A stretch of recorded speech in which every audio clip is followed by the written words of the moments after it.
Hello বন্ধুরা, আবারও চলে আসছি একটা রেসিপি নিয়ে। তো রেসিপিটা আমি বলছি, আপনারা শুধু একটু শুনে নিন। এই রেসিপিটায় কি লাগছে, রেসিপিটা কি এর পরে বলছি। দেখুন, এর মধ্যে লাগছে খাসির মাংস। প্রথমেই লাগছে খাসির মাংস, তারপরে লাগছে কাঁকরোল, আর আলু চাইলে দিতে পারেন, আমি একটা আলু দিয়ে রেখেছি। সঙ্গে লাগছে আদা, পেঁয়াজ, রসুন, শুকনো লঙ্কা, তেজপাতা, জিরা। এইগুলিকে শুকনো খোলায় ভেজে নিয়েছি, ভেজে নিয়ে পেস্ট করেছি। সেই পেস্টটা লাগছে। এটাতে কাঁচা পেঁয়াজ টিয়াজ কিচ্ছু দেওয়া যাবে না এই রান্নাটায়। এটা একটা খুব সুন্দর একটা ডিশ। এটা হচ্ছে স্টেট অফ আসাম। আসামে এই রান্নাটা খুব হয়। এই খাসির মাংস দিয়ে, কাঁকরোল দিয়ে, তারপর খাসির মাংস দিয়ে, চাল কুমড়ো দিয়ে বিভিন্ন ধরনের আইটেম হয়। তো আমি এখন অসমের রান্না সব আপনাদের একের পর এক দেখাতে শুরু করব। তো দেখুন, এটার মধ্যে কি উপকরণ লাগছে। নুন লাগছে, চিনি লাগছে, সামান্য কিছু চিনি, আর ঝালটা পরিমাণে বেশি। ওরা প্রচণ্ড ঝাল খায়, সেই হিসেবে ঝাল। তবে আমরা তো আর ওরকমভাবে ঝাল খেতে পারবো না, তো বিবেচনাপূর্বক ঝালটা দেবেন। আর আর লাগছে আপনার সাদা তেল। আমি সাদা তেল, সরষের তেল পায়েল করে দিয়েছি, যেহেতু খাসির মাংস। আর এর মধ্যে টমাটোর চলবে না। আর এই মধ্যে যে লঙ্কাটা হচ্ছে, ওইটাকে বলা হয় কামরাঙ্গা লঙ্কা। এটা আসামে পাওয়া যায়। বেশ তিন কোনা টাইপের লঙ্কাটা, বড় বড় হয়। তো সেই লঙ্কাটা লাগছে। একদম সেম টু সেম ক্যাপসিকাম, কিন্তু তার থেকে আয়তনে একটু ছোট। একটা লঙ্কা ধরুন 25 গ্রাম ওয়েট, এই টাইপের। এই লঙ্কাটা একটা দিলে পরেই প্রচণ্ড ঝাল হয়ে যায়। আমি সেই লঙ্কাটা দিইনি, যদিও সেই লঙ্কাটার পরিমাণ আমার জানা নেই যে এইটুকু তরকারিতে কতটা দিতে হবে, তাই আমি দেইনি। তা আজকে আমার এই খাসির মাংসটা রান্না করতে এই কটা উপকরণ লাগছে। এবার আমি কি করে করলাম। প্রথমে আমি কড়াইতে পায়েল করে তেল দিয়েছি, সাদা তেল, ফরচুন, প্লাস আমি দিয়েছি সর্ষের তেল। দুটো গরম হয়ে যাওয়ার পরে আমি দিয়ে দিয়েছি জিরে, এমনি কাঁচা জিরে দিয়ে দিয়েছি ফোড়নে।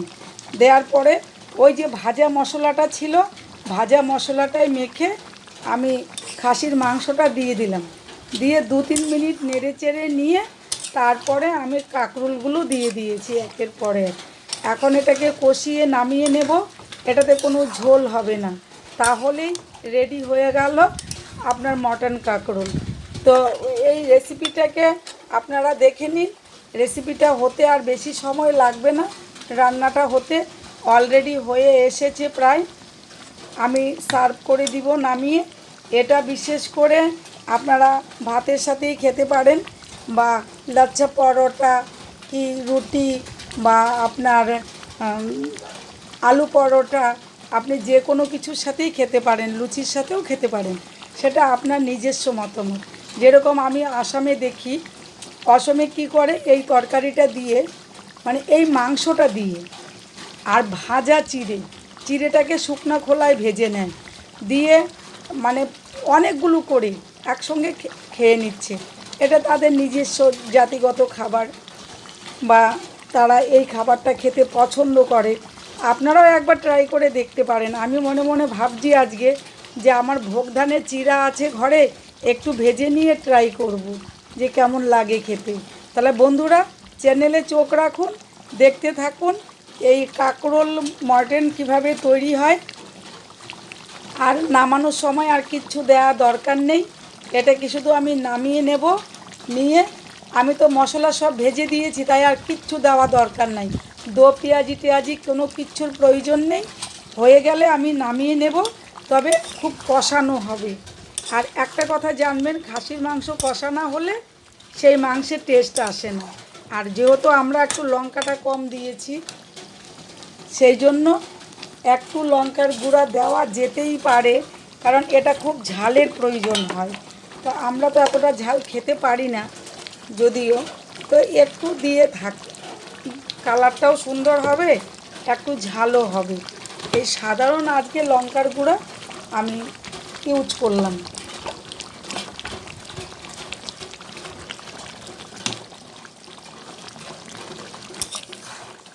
একটু ঝালও বেশি হবে।